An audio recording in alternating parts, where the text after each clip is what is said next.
We're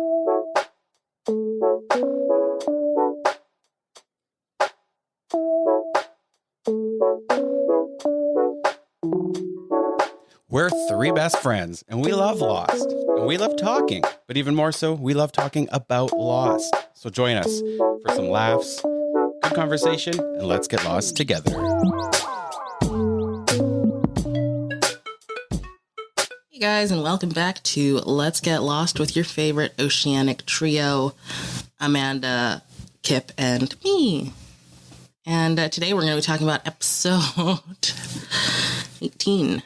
Numbers. Good episode. Good episode. Good Numero. episode. This is like probably one of the best episodes for like the mythology and like little Easter eggs for the people who've already been watching it. So good. Mm-hmm. Do you want me to give a synopsis? Let's hear what it's about. Okay, Numbers, written by David Fury and Brent Fletcher. Directed by Daniel Attias. Michael begins building a new raft. He tells Jack that the chances of them being found while they're on the raft will be increased if they can send out a distress signal. With the transceiver needing new batteries, Hurley remembers Saeed mentioning that the French woman had batteries. He suggests that they try and find her. While searching for Rousseau's lair, Hurley discovers that the island may be linked to a secret from his own past. I thought the synopsis was going, that's why I started chuckling, that Michael begins to tell Jack that the chances of them being found are very slim. So we need extra help. Yeah. It's like, why are you building the raft then? Yeah. Well, on Disney Plus though, it's probably the best one yet. Okay. Hurley flashes back to life before he boarded the plane. What? That's the synopsis? That's every episode. Every guys. episode. Oh my God. Just change out Hurley's name for another name and put that as the synopsis for every, and then you'll at least know what character it's centered on. That's hilarious. I can't. I'm sure they just didn't know how to like summarize. Oh, Well, they did. Yeah, but they wrote it. Let's see what IMDb says. Oh boy, Hurley's is long. Oh. I mean, IMDb's is long. When Hurley becomes obsessed with the French woman, he heads into the jungle to find her. Jack, Saeed, and Charlie have no choice but to follow. Meanwhile, Locke asks Claire to help him build a mysterious item. Actually, it's pretty good. Pretty good. Yeah. IMDb, I think, is really where it's at for the synopses. I just realized they list a whole bunch. Oh, so they're like probably user. Yeah, I think it depends on who. Mm-hmm. Okay, well, let's get some trivia or like facts. Yeah, let's hear some facts. We are now at day 35 to 36 on the island. Crazy. The IMDb rating was 9 out of 10. Wow. That's huge. I think that's the highest IMDb rating yet. I think we had a 9. I thought we had like a 9.2. Probably for Walkabout was pretty high, Yeah. I'm sure. But nonetheless, 9 out of 10 is a phenomenal rating. 18.85 million viewers. Wow. That's insane. The Sawyer nickname count was low, but there wasn't a ton of Sawyer in this. So he called Walt, right? Shout round. Yeah. But someone has come for Sawyer's nickname, mantle holding thingy, whatever. Charlie nickname as well in this, an entry for the nicknames, Colonel Bloody Kurtz. Calls Hurley that. What is that? Well, Colonel Kurtz is from an old TV show. I think like when it's like a comedy, I think. He plays a maniacal colonel. So he's like calling your fun time Hurley or your Colonel Bloody Kurtz. It's kind of like the opposite of each other, I guess. Okay. So it's so funny to me. I was like, I don't think that's it. Oh, well, what is it? Oh, I wasn't sure because, like, I was like, I think you're thinking of Schultz I don't know. from Hogan's Heroes. Well, who's Colonel Kurtz then? He's the guy from Apocalypse Now. I never saw it. I don't know what that is.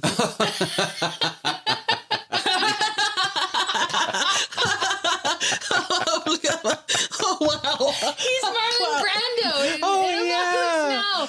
So, like, completely Way not different. I funny. was thinking of that. I think you were thinking of Hogan's Heroes. I was. Yeah. Oh, that's funny. Yeah, because I was like, Schultz, isn't that? Because I thought that's what you were going with. And I'm like, I used to watch Hogan's Heroes. That's so. And I've obviously seen Apocalypse Now. Teresa, it's funny because he's terrifying in He's Apocalypse Now. horrifying. He is not funny. No. Anyway, he's awful. just for those people who don't, I just didn't want it in the ether that people thought Kip thought Colonel Kurtz What's from Hogan's from Heroes? Apocalypse Now was funny. It's like a comedy. You didn't think Apocalypse Now was hilarious? Oh, I mean, yeah, but for different reasons. Teresa. Okay, Teresa. I want to be a part of it. Yeah, but you have to see the movie. Okay, I'll read you guys some trivia. Okay. All right. Have you picked your new sound, Teresa? No. Do you want to think about it for 5 seconds? No. Okay. Question number 1. What role on another television series got Jorge Garcia his role on Lost? I think I just read this somewhere, but now I don't remember. Do you do research before the episodes? I don't, you but cheater. sometimes Why would you have read that somewhere recently? I didn't. I was looking up something about Jorge Garcia. No, it is, Is it because of This the episode was coming up? no. I don't do research. I come in blind.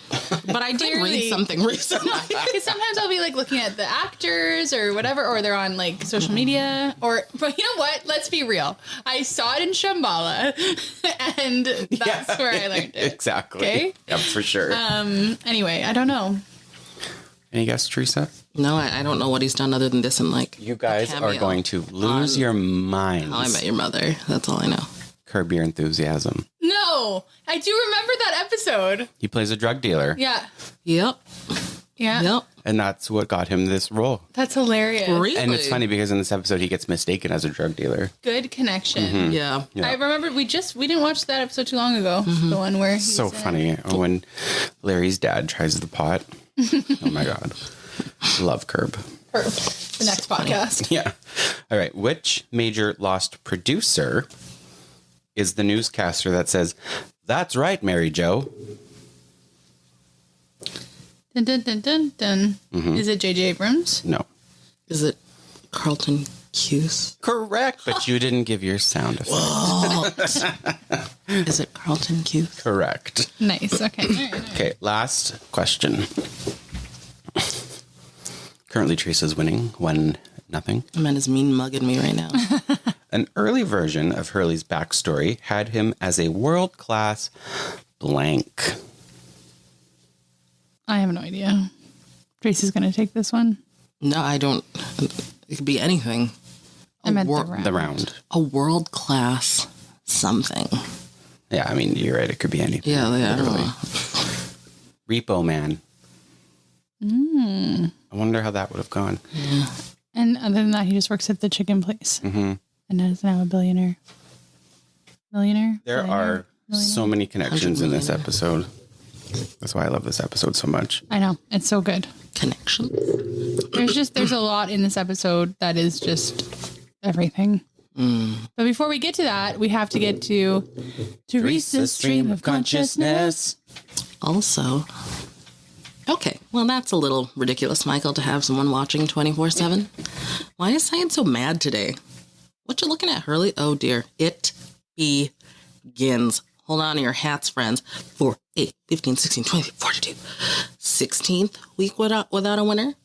Also, Hurley is adorable. It's nice that Saeed isn't yelling at Hurley right now, though. 8 on the microphone? Oh my God, we should make this a drinking game anytime you see it. 4 years ago, rest he's earned, and now he's gonna rest forever. What you doing, Hurley? Oh, their friendship is so cute still. What's up, Locke? Wow, everyone's just chilling and chatting today. And Locke's such a sweetheart to Claire, the only person so far, other than Charlie. Everyone's just here today, though, except not everyone, I guess. Why is Syed so angry at Jack? Why is everyone so mad? It's a brand new day, it's beautiful out, and you're still stuck on that island. I really hate Syed and Shannon. Aren't y'all already... I mean, I guess you're not really dating because there's nowhere to go. But, like, of course she's worried. What a stupid question, Syed. Remember when Hummers were a thing? Ew, they're huge. Ew, someone got struck by lightning? Man, all of this is just unfortunate. Oh, I just realized that Hurley is actually good for the money that he owes Walt. That's a great house, but ew, oh my God, that snap, though, is so triggering of her ankle. You know what? That's legit so much bad luck. Holy crap. Wait, what is happening right now? Why is he being arrested? Wait, Was the cable on the island always just on the surface like that? Or was it, like, at least a little buried? What's it attached to? Does Hurley not know Russo's name? Why does he keep calling her the French lady? A box company? Walk? Another fire? 8 people died? Jeez, that's real stuff, Hurley. Wait, it's what, Hurley? Cursed? Oh my god, did someone just jump off the building? You know what? That really has nothing to do with you. I think that's just coincidence. Oh, what's Sawyer reading? Another book for Amanda to not read? Everyone's just always yelling now. Unfortunately, son, yeah, I think he's gonna leave. I think that's why he's helping with the raft thing. Oh, is that bees? Are we gonna have another awkward comment about Kate's chest? No? It's a rotting boar. Why didn't she take it down? Is Russo okay? Now, how did they catch up to Hurley so fast? You know what? He's gonna get shish kebabbed. You know, Charlie's being a little rude about Hurley's weight. There's something very comedic about Hurley being potentially skewered, and they're all getting mad at him for some reason. Again, why is Saeed so mad? I don't understand. I feel like this maintenance man at this psych hospital doesn't understand how he needs to bring the ladder closer instead of reaching off like that. Hi, Leonard. Oh, he's playing Connect 4. Oh, that's so creepy. He's just repeating the numbers. Oh, no. And now he's stopped. Opened what box? Pandora's box? The numbers box? The hatch box? Is the hatch a box? It doesn't stop. What doesn't stop? What are we getting away from? Who's Sam Toomey? I don't love when he yelled, Australia! It's on the ground. Did we know that? Did we know that the cable leads into the ground? Oh my god, a bridge. This is my literal nightmare. I don't want to watch this. Also, how do you build a rope bridge like this? How do you get it to the other side? Hurley, what the fuck is this coincidence? Oh, Jack's got a nice arm. Did we know this? I'm unwell at this scene. The bridge doesn't even have another railing to hold on to. But look at Hurley's cute little smile. He's going to give them all a heart attack. Charlie, again, being rude about his weight. You know, I really wish we didn't get these scenes from above looking down into the ravine where they're going to die. Oh my god, Charlie, be careful. Well, this is a fantastic idea. We've split the group up between Charlie and Hurley, and then the doctor and Saeed. Okay, this is a very remote place to live. Does everyone know about these numbers? Okay, so there's a listening post monitoring long-range posts out of the Pacific. Are we talking about the island? 16 years ago? I really want to ask Chris about this lady's accent. Something about it really rubs me the wrong way. Ugh, these numbers are so creepy. Oh, I want to see a record of what Sam was keeping track of. Oh, I see. So that's why they're so far out there. You know what? Hurley, don't go. Ma'am, why are you still living out here? Also, what's block building? You made glue from rendered animal fat. I'd like to inquire as to how. And how did you know how to do that? Also, not where I thought you were going with Lock, Claire. I didn't think you were going to say a home building show. Maybe a survival show would make more sense. You know, throw him in the middle of nowhere and see how well he does. You know, I did wonder if she remembered anything. We feel like we haven't addressed that in a while. You know, Locke is very wise. Also, what is this screaming? Is that a bird or is it a human? And where did the explosives come from? That's dangerous. Wait, was that her home? Did she just blow up her own house? Where is she? Where's she living? You know, it's very elaborate. How did they meet up? Like, how did the four of these people meet up? If they're on different sides of a valley? Canyon? I don't know. Who's shooting at them even? I swear this jungle is just getting more and more dangerous every day. Okay, Russo's okay, but she's also trying to kill him? You know, if she doesn't know either, oh, this poor guy. He's gone so far to figure it out. Also, I love the idea of a pissed off giraffe being the smoke monster. The look on Russo's face, though. Okay, so the numbers seem to attract people. And what's that realization on her face? Why? Oh, okay, I see. The numbers brought you here and him here. So what's happening? Russo, you're kind of looking a little murdery. Oh, but she's allowing Hurley to hug her and the relief on his face. I can't. You know, every time I see that key around Jack's neck, I'm just like, oh, for God's sake, not the guns. You know, Hurley, I think you're the MVP. You're so cash. Wait, why do we need this battery again? I don't remember. You know, it's nice to see some other folks getting to roam around. Oh, it's for Michael. Wait, why again? You know what I want to know is, do we trust animal fat glue to do what it's supposed to do? Happy birthday, Claire. I don't know the date. I hope you all know the date. I can't figure it out anymore. But this thing is so cute. I love that he was building it for her. And now, bonus, it's a birthday present. But also, do we trust animal glue to hold the baby up? The end. Yeah, I would trust animal glue. I think that's what glue is. Is it? Yes. Glue is, I don't know. I only know is that what white glue is? Well, I think maybe not anymore, but That's how it started. Yeah. Oh, I don't know It was anything. made with horses. That was part of the problem. They What's made that really horse bad glue? expression that they're going to send them to the glue to the glue factory. factory? What? What? You've never heard that? Like, No. What? like when a horse goes away or is bad and it's like, I'm going to send you to the glue factory. I'm sorry, what? That's how they make glue. That's an Are expression. you serious? Yes. Welcome to the horrible history of how our treatment of animals. That's awful. Glue? Oh my God. But I mean, Horse glue. Anyway. Sorry to have brought that to you. Yeah, here I ended on like a nice note. You know, he built her a cradle. Oh, that's a beautiful way to I was a little bit concerned about the, integrity of it. And now you're telling me that horse glue is a thing. So that's fantastic. Well, I think it's also going to go on the ground. So it's not like it's more for so it doesn't roll away the baby. The integrity, I don't think is as. Well, initially, I Important didn't is- realize it was what do so you short. mean? So it doesn't roll like away. you put it in there like a box, and then you hope that the baby doesn't roll away. Why wouldn't you just dig like a little kind of like A crater in the grave? sand? A little crater in the Why sand. wouldn't you dig a hole in the ground to put your baby No, in? like a little crater to like kind of. Maybe that's what the plan was before this, Creepy. Because they didn't have a cradle. Now that they do, it's okay. I also She's don't the one saying that the baby's going to be don't rolling around. cradle. I don't like that. What do you call it? You don't like the word cradle? No, I don't like it. Why? I don't know. It sounds creepy. Like, You know it's what's like an really old nursery rhyme or horror movie or something, like the baby's in the cradle. The baby's in the cradle. I was thinking about Exactly. cradle to the grave I was just also now. thinking about that. And then I was thinking about how you have a problem with the cradle, and then I was saying like, let's just dig a hole for the baby to put in. You said it was a grave. I was like, cradle to the grave. It's actually the same. It's just a hole in the ground. Yeah. Wow. That's a lot. There's a lot we've gone happening in this very- episode. We took a turn there. So thank you, Teresa. And before we Poignant. get too much into dissecting some of the finer points of Teresa's stream of consciousness And the episode. and the episode at large, we need to bring in Dan for Dan's hot take. Now it's time for Dan's hot take. Okay, so now that we have Daniel with us, what did you think of the episode? Coming off the heels of, I would say, the last really good. I don't know if that's the highest episode, the last one, the 8.5 that I gave for episode 17.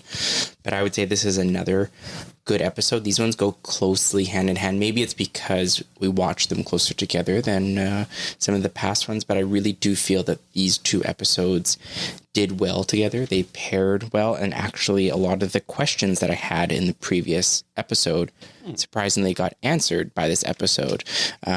I don't know. Maybe someone can tell me, was this some sort of like mid-season finale or before a break? Because it just just seemed like these two episodes asked or answered a lot of the burning questions that I've had so far this season. So that makes me very fond of these two episodes.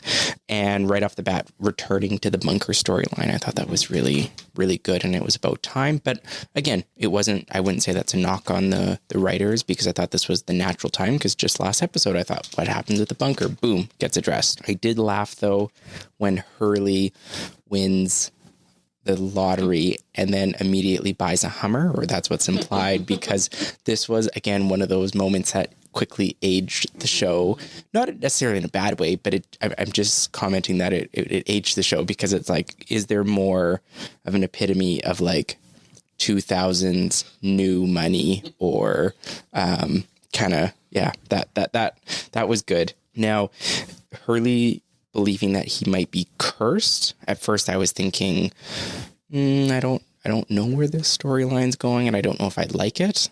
And by the end, I would say, good job. I actually have that right in my notes, like very good job to the story. Because at first, when he's being cursed and some of the stuff's happening, it's almost like a comedy. And so it's hard to believe that this is even like a real backstory, especially because this is Hurley's first backstory being shared. I just kept thinking, like, is this actually happening? Like, people are falling out of windows when he's in his office.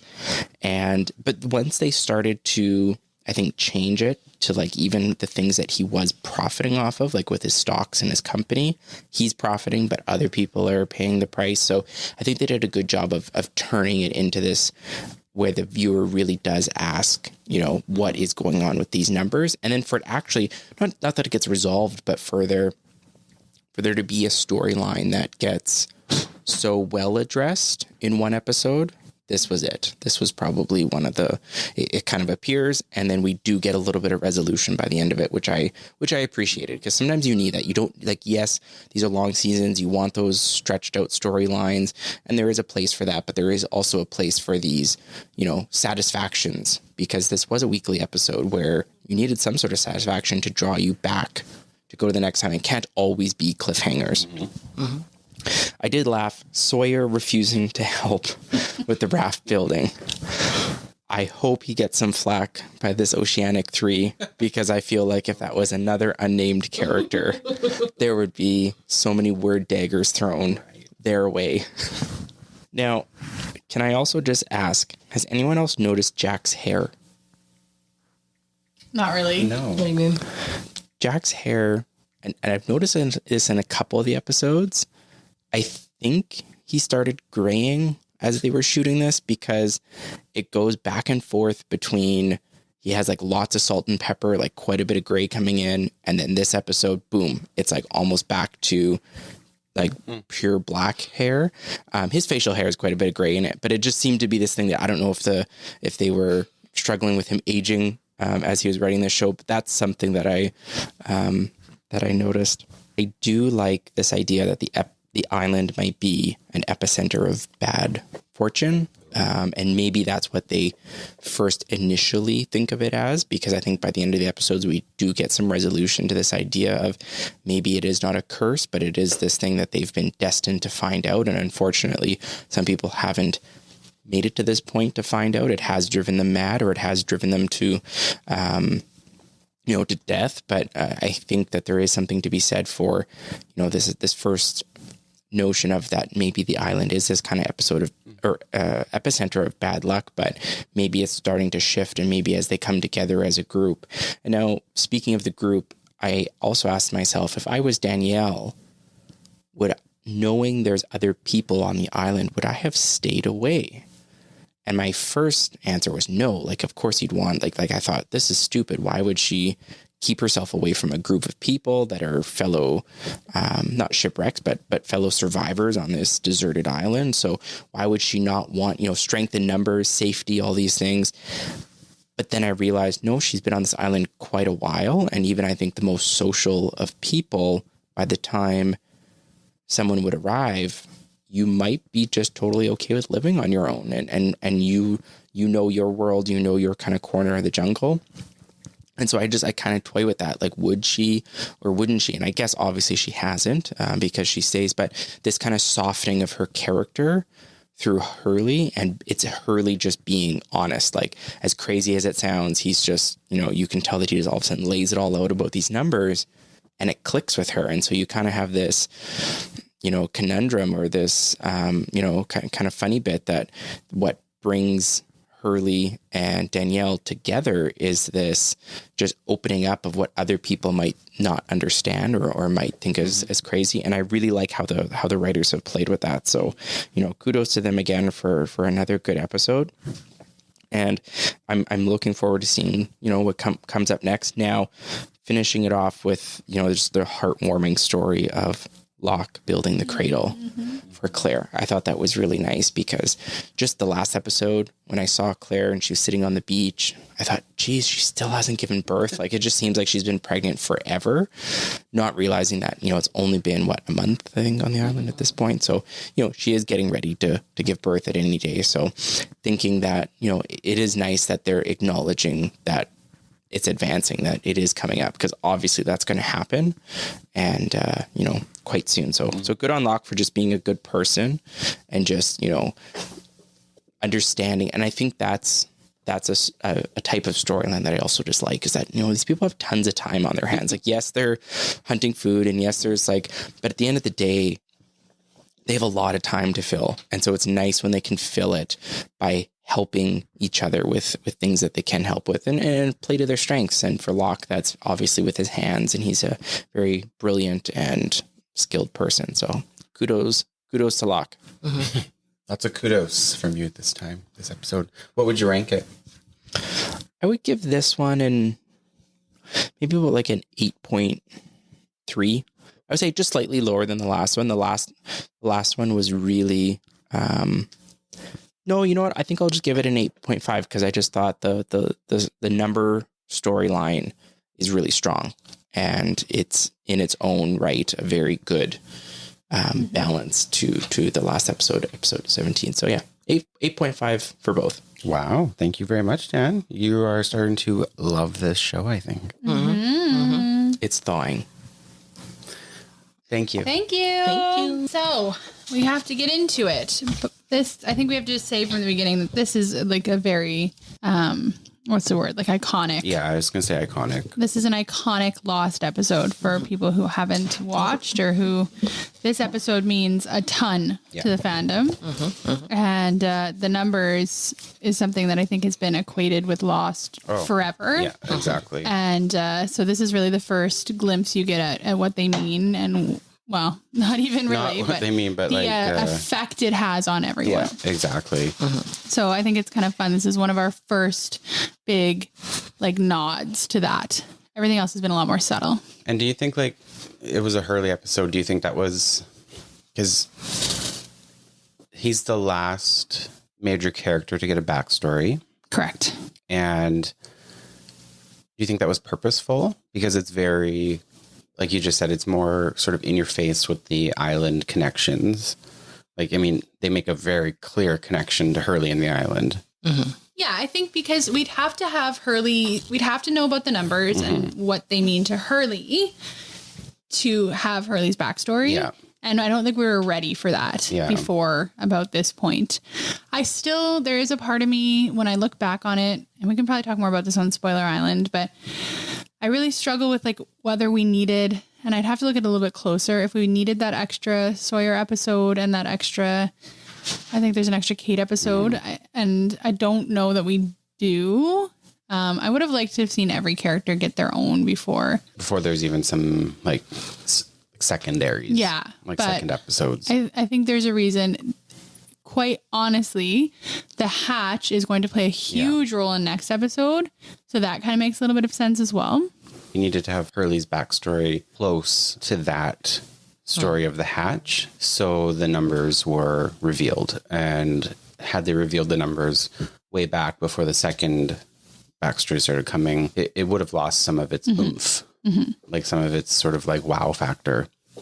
So it's kind of funny because you get to realize that, like you said, Teresa, Hurley is good for the $58,000 that he owes Walt. And I think he says that in one of the earlier episodes when he's playing, don't worry, dude, I'm good for it. Yeah. Which is hilarious. And we get that right off the beginning.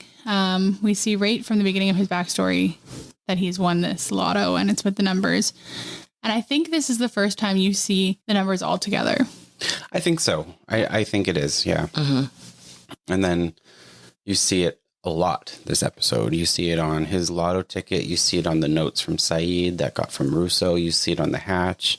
You hear it from the guy. So yeah, it really gets drilled into us this episode for obvious reasons, but that's the beginning of the 4, 8, 15, 23, 4, 8, 15, 16, 23, 42, where it's so funny because there's a few Lost Facebook groups that we're in, and in the States, while we're recording this, there was one of the largest, I think the largest jackpot in United States history. It was $1 billion or something ridiculous. It was higher than $1 billion, and so many people played those numbers, and it's just if they actually called those numbers, it would be split between every single Lost fan. They'd actually get $20. Exactly. Yeah. No, it's so funny because the numbers are so synonymous with the fandom. Yeah. And the thing what I like about it is, so at this point we have had little glimpses of it. We try to point them out sometimes where we can. And then we now have this idea of kind of what they mean in the sense that they're what Hurley won the lottery for. We don't know what they mean to the island yet, other than the fact that they're on the hatch. And it's going to mean a lot of different things at different points. Yeah. And just become a thread that we can all kind of rely on. And so it's really cool because the best part about it is that it's pretty deep mythos tied in with one of the most like likable, light characters.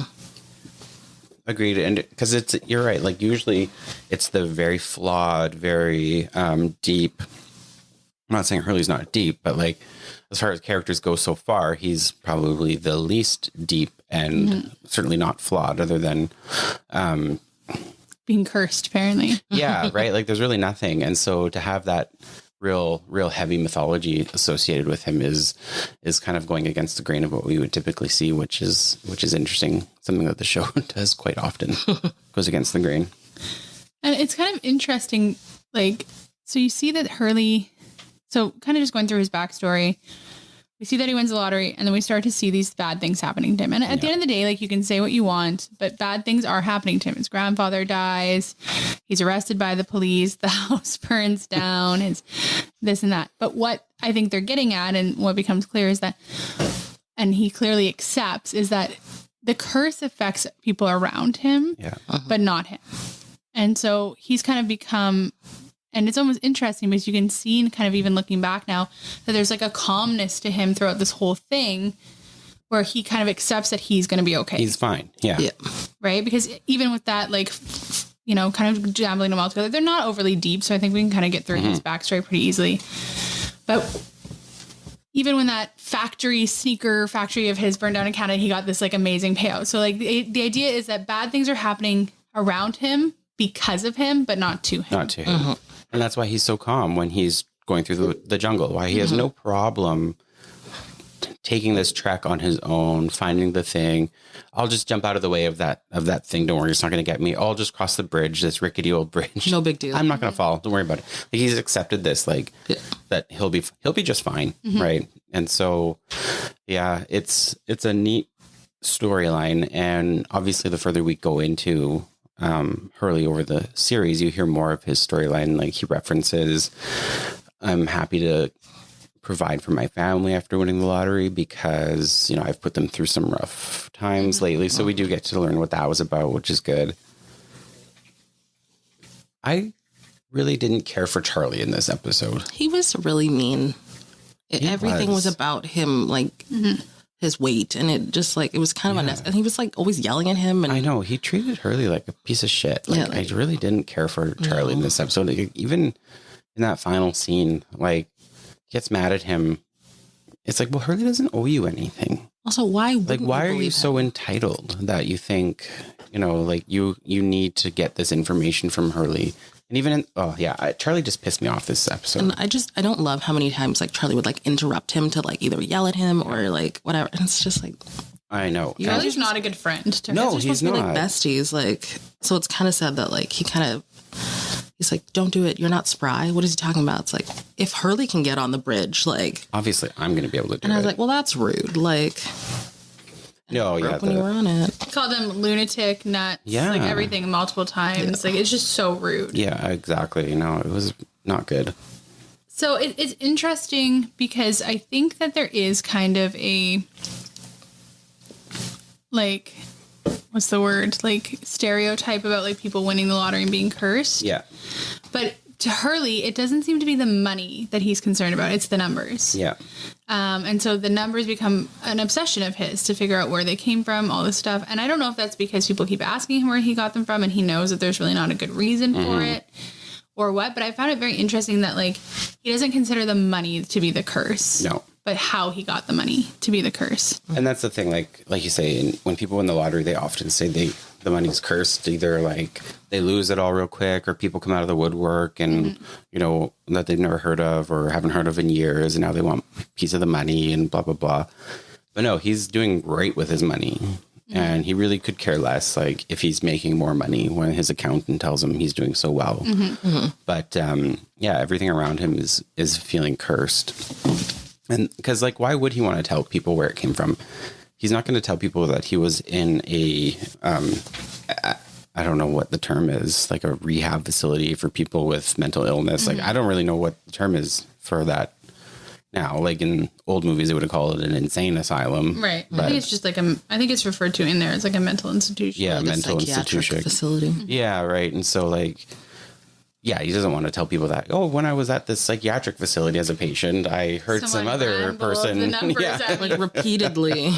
Like, so, yeah, it's how is he going to explain that?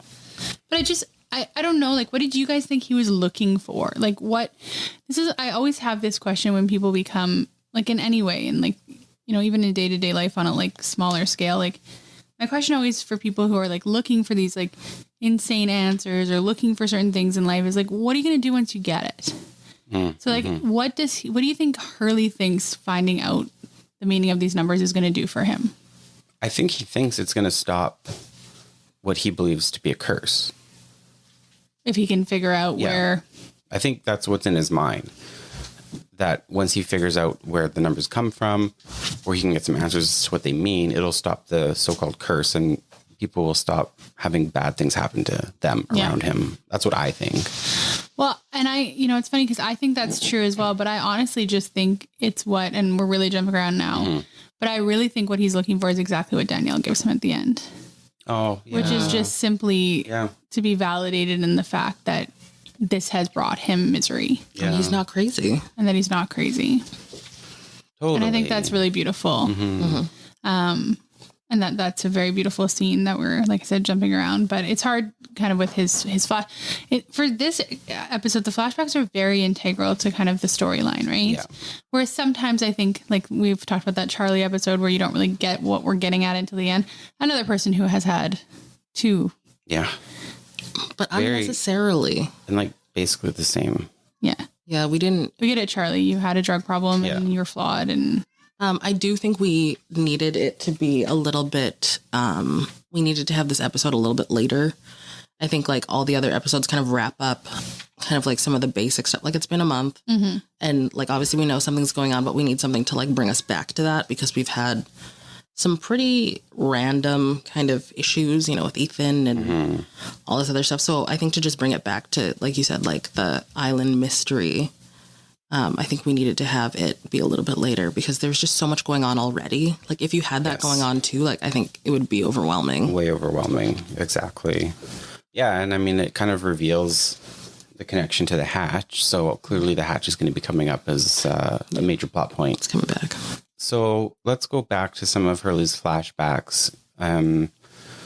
He finds out that the guy in the psychiatric hospital worked with a guy, and that's where he got the numbers from. So he worked with a guy who was Australian, or maybe he was American because they worked for the military. And they worked at a outpost monitoring radio frequencies or whatever. So this was the tower, or we find out that that's coming from the island. So that's an interesting tidbit because it means that people can pick up something from the island because these people, like the Sam Toomey and the guy from the hospital heard the numbers being broadcast from the island. about 16 years ago. And so that's interesting because it's also around the 16 years ago that Rousseau could no longer, or Rousseau's, I shouldn't say no longer, but Rousseau's signal was not getting out. Yeah. Or so we think. So that's very interesting because you have to ask yourself, is Rousseau's signal getting out and it's being like jammed in some way? Or how did they hear the numbers? Or is there a different way to do it? I mean, or has something happened? They did say that it was static until one day. Yeah. The numbers just kept like repeating or whatever. I mean, yeah, I guess you're right. There are like small details that like you don't really think about that are just like kind of passing. And then you're like, woof. Well, yeah, there's like Rousseau mentions that about how she changed the numbers to her distress call. And then that's what brought Hurley to Australia. Like, yes, the numbers did, but trying to find this Sam Toomey guy who we later find out that he committed suicide. And he was having the same bad luck that Hurley was. Like, all the people around him, he figured were getting hurt. And his wife basically tells Hurley that there's no such thing as a curse. Like, bad shit happens all the time. You know, it has nothing to do with the numbers. Clearly not what Hurley believes. I mean, to be honest, I'm kind of like, what do you guys, if you were Hurley, would you believe it was a curse, or would you believe, well, there's just life? Honestly. It would be hard to ignore all of that going around. 100%, especially when, like, it'd be one thing if he kind of had a shitty life and then, like, it kind of, like, just got worse, and then you'd be like, look, the money has not made it better, and, like, it's made, like, you know, like, more money, more problems. But it sounds like, or looks like, he had, like, a pretty stable whatever, and now we have... Yeah, it'd be impossible to disassociate it, I think. Yeah. What about you? Yeah, I would think it was a curse, because, like, the money's not causing the problems, right? Like, it's not like they're not financial problems he's having. Yeah, like, it's like stuff having, like, someone getting struck by lightning is, like, already pretty rare. So for that to happen on the heels of your grandfather dying and your cousin, you know, having this happen to him, and then the house burning down, even though there's no one living in there. Yeah. Right. And then, you know, I mean, the blindfolded one, like, yeah, I could probably say, like, that's probably a coincidence. You blindfolded someone on a curb, on the street near a curb. Like, yeah. But also, you wouldn't snap your ankle like that. Like, you would roll your ankle and be like, ow. You wouldn't hear a snap. Yeah. You know, some of those things are a bit tinier. Yeah. But, like, you wouldn't. Yeah, I would definitely think it was some kind of curse, because, like, that's just. And I mean, I always say this to you about, like, you know, Grey's Anatomy, where the odds of all of these things happening in someone's lifetime are so unrealistic. Like, there's no way. And I think that's the same for Hurley. Like, you're talking about a span of, like, what, maybe, like, weeks, months? That's a lot of bad stuff to happen. It's just I think it's been a little bit longer than that, because, like, I don't think he would have had such an impressive stock profile that fast. But I think within a year, like you said, that's right? still a lot. Like, that's a lot. Oh, for sure. It's brutal. Okay, so... I mean, I don't believe in curses, though. No, me neither. But Michael... Yes. Kind of admits that his raft idea is garbage by saying, we're not really going to be able to find anybody, or no one's going to be able to find us on this raft. So maybe we need a transceiver. It's like, yeah, exactly, because it's not a great idea. Yeah, maybe also, why are you just bringing this up now? After the first one went up in flames. You didn't think about it sooner? Come on. Exactly. Get out of here. So that's kind of what causes the whole, like, trek, is they want to find a battery, and Russo apparently had a bunch of batteries. To me, that's how you know that I just, like, anytime Michael speaks, I just don't pay attention, because, like, at the end I was like, oh, is that why Hurley went out there for a battery? Like, what? Well, that's not why Hurley went out there, but that's why. That's what, like, triggered it all. Yeah, exactly. But that's what I mean. Like, I just straight up, like, did not, as you heard from them. I was like, why are they here? Battery? Like, can someone explain to me, like, what was Saeed's deal? What do you mean? Because he just seemed to be like, he was so angry when they were like, hey, like, we want to go see Rousseau. Well, I think he was just upset because it was kind of a horrible experience for him. Like, she tortured him. Yes, they kind of ended on, I guess you could say, quote unquote, good terms, but he just kind of thinks she's kind of lost her marbles in her own weird little world. And also he heard those whispers and probably doesn't want to revisit that because he has no idea what that was. I mean, but they're not asking him to go with him. They're asking for, like, the stuff so that they could go themselves. Like, why? I just don't understand. I feel like he was just very in your face about stuff, like, kind of almost unnecessarily. Like, even after he talks to Hurley, he, like, storms up to Jack and he's like, you were going to get Hurley to do your dirty work for you. And he's like, what are you talking about? Also, Hurley accosts Saeed in the middle of the night, which is kind of like, Saeed is angry in this episode. It's just like, he's very angry. I feel like Shannon they're not sleeping in the same tent. Well, it's new. You know? It's new, Teresa. I don't know. Expecting them to be sleeping in the same tent already. Well, where is she sleeping? She doesn't sleep with Boone. Where has Boone been? He's been missing. We haven't seen Boone in episodes. We haven't. Really. I think we saw him briefly. Yeah, he told Saeed that but they're not using Ian Somerhalder appropriately. No. Tell me about it. You know that you would be. I'm not sure how appropriate it would be, but Yeah. And I mean, like, so Hurley, like we were kind of saying before that this episode is a bit tough to talk about because, like, it's definitely one of my favorite episodes. But it's hard as a viewer who's seen everything to go into things about it without any spoilers. for sure. So at the end of the day, we get introduced to these numbers, which play a huge role in the rest of the show. And we see Hurley's backstory, learn he's a millionaire, like, and then some. But also, how cute was the Locke and Claire story? Oh my gosh. God. I cried. Yeah. I cry every time I see it. We It's know. just, it's so cute. Even how he gets her involved in it. He's trying to give her, because he could also, like, let's just think about it this way. The big reveal at the end is that he's built her a cradle or a crib, whatever you want to call it. But, like, he could have just also just handed her that. Yeah, exactly. It's also sweet. Like, that alone would have been adorbs. Absolutely. But the fact that he brought her and got her involved and talked to her about what's going on, Yeah. and she got to open up a little bit to him and feel a part of something again, that to me is almost as good a gift as the actual cradle. In the Agreed. And why do I feel like he actually kind of knew it was her birthday? Like, I also felt that.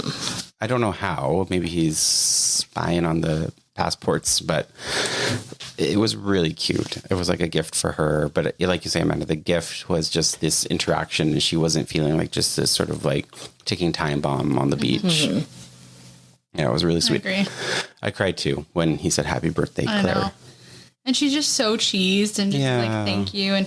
And the reality, like, I feel like even if he didn't know it was her birthday, I do feel like he had a sense about the fact that she wasn't going to keep the baby in if this was a normal course of it.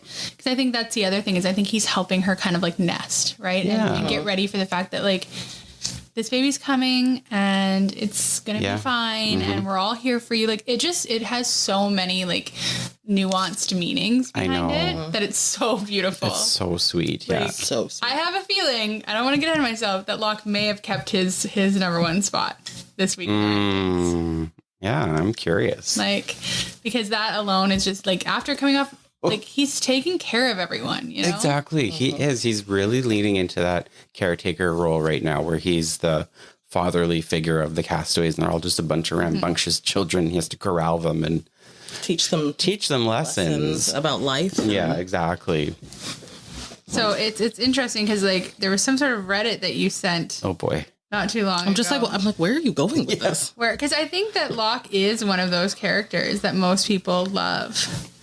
Oh yeah, he definitely is. It's just funny because in the beginning we're like, what a great big old I man know. eating his orange in a weird way. But you know what? For those listening, you can't give us flack for not reacting to the show and changing our opinions. Because at the beginning of this show, we were very anti-Locke because he was weird. And we learned about him and we grew to love Locke and now we love Locke. Exactly. Absolutely. And I think that's what I like is like each one of these characters is like what you see in the first episode and what you see now in like episode 18 is not exactly what you thought it was, you know? Which I like. I like to see growth. I like to get to know. I feel like at this point, like we know a lot of these characters a lot. So like I find that even when we're like talking about the episodes, we're like, well, we think that this is how they feel because like at this point, like we're a little family. The Oceanic Trio and these folks.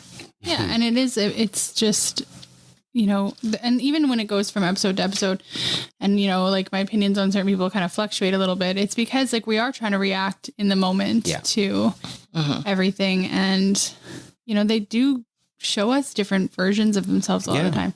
Like this is the most we have of Hurley. Yeah, exactly. And he's still delightful. I really do like overall like how intrepid he is in this episode. I like how he like, and again, kind of interesting now knowing that part of the reason that he's like that is probably because he doesn't think anything can happen.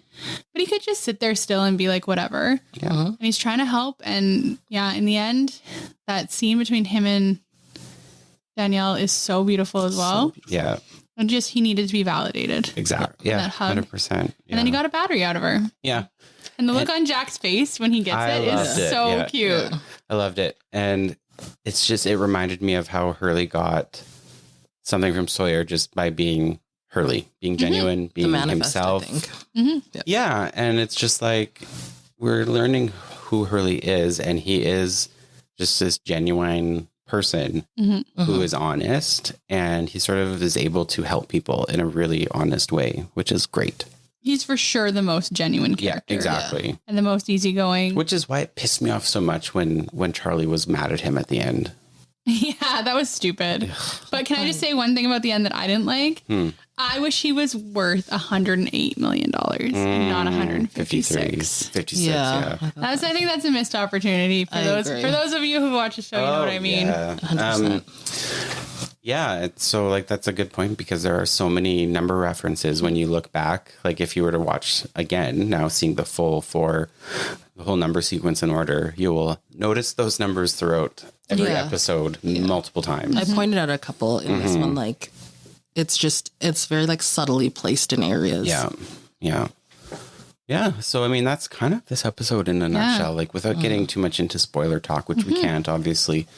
Unless you want to hear that, join us on Spoiler Island for the non-spoiler free version of this episode. Maybe we need to find out if Locke did retain his number one spot. All right, episode 18 rankings. Do I always start with the honorary first? I don't know what. There's not always an honorary. I- You usually finish with the honorary. Okay, though. so we're going to start with number 14. We've got Michael, Should we just get like a permanent plaque in place? negative 1,480. Shannon, negative 805. She's going down Kate, fast. negative 470. Boone, negative 30. Then we have our top 10.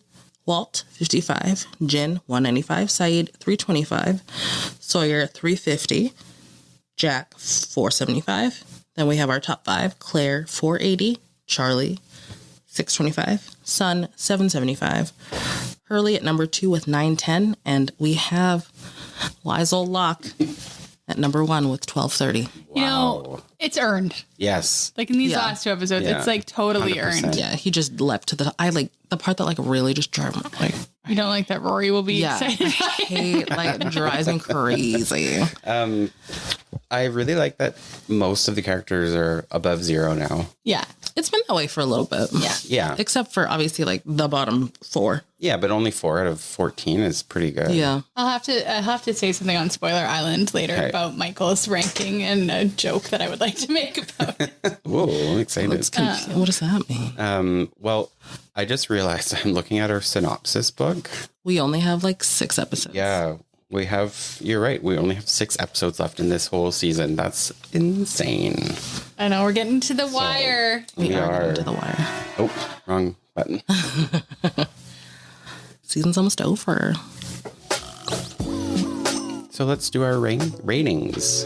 I'll start. Sure. I think this is a like solid episode. Like it's above a 9 for sure. I'd say like a 9.2. Hurley's delightful. His backstory fits so well.